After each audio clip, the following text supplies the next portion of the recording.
how can we create a society in which creativity is inevitable and becomes really the force through which we build our collective future? The question that we need to ask ourselves is really, can creativity change the world?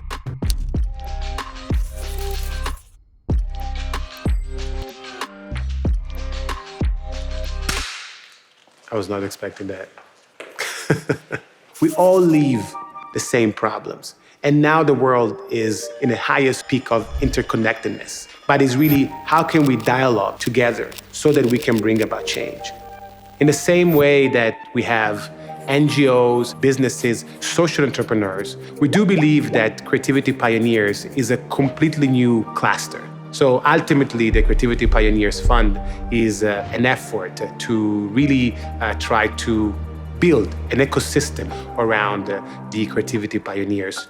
Escuela de Teatro Musical de Petare works in Petare, one of the biggest, most dangerous and vulnerable slums in the world, providing artistic education for children and youth so they can themselves become the creators of significant social change in the community. Moon Girls is an African graphic novel series that follows the adventures of 4 queer women superheroes to talk about homophobia, corruption, patriarchy, rape culture, environmental distraction. Yeah, I'm the co-founder of the organization JTAM Records. We built the first ever recording studio in the prison in Africa. People are really sharing a lot of personal story to me through the mic. In a way or another, my entire life was about finding ways to look and reconsider the current framework. I worked in a refugee camp, I worked in education, agriculture, food security. There was something, though, that didn't click fully with me in the overall approach of international development. What I learned is that creativity can really be at the center of a different way of looking at the world. We can look at the example of South Africa and how South Africa came out from the struggle. A freedom struggle by its nature is profoundly creative. It's transforming society, imagination, a sense of who you are. But sometimes the mechanisms to achieve liberation become very narrow, stilted, formulaic.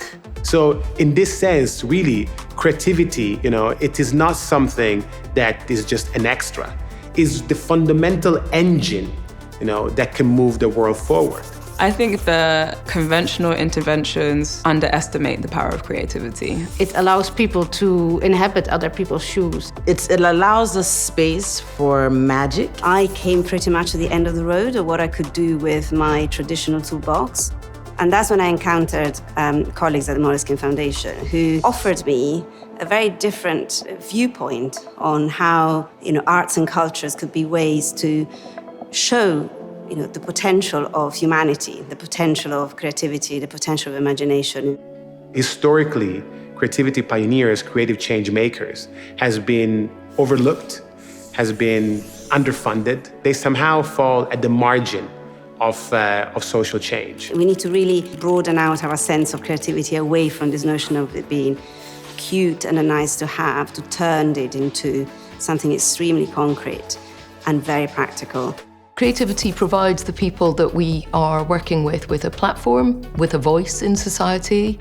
In questioning the power, questioning the government, and questioning the representatives. I discover music as an instrument of resistance. People lose their lives, people lose their homes, people lose meaning, quality of life. Creative solutions gives us a space for another type of thinking.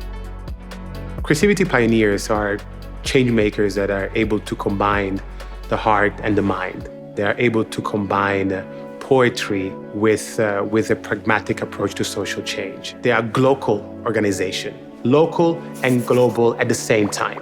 But it's about their approach, their posture, their attitude. These are change makers that are able to reconcile all these apparent contradictions.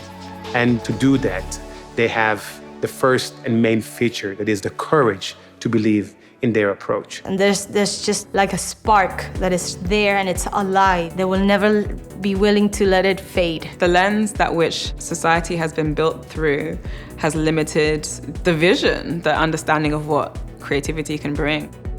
One thing I have learned and I am actively sort of pursuing in the practice is how we can actually bring creativity, arts and culture to the heart of policymaking, not just to inform, different policies, but actually to be different policies. I don't see democracy as the thing out there and art and culture there. They're so integrated, interrelated.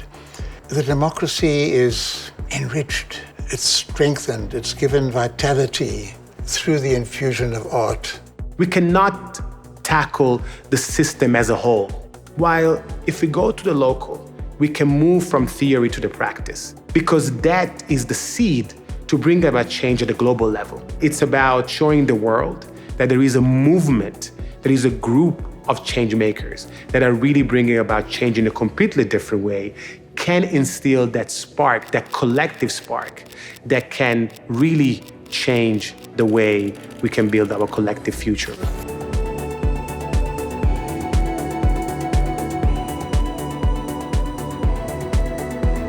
And I hope it can be something that's replicated, because we have a lot of issues to fix, guys. We need to accelerate the process as much as we can. Let's do this.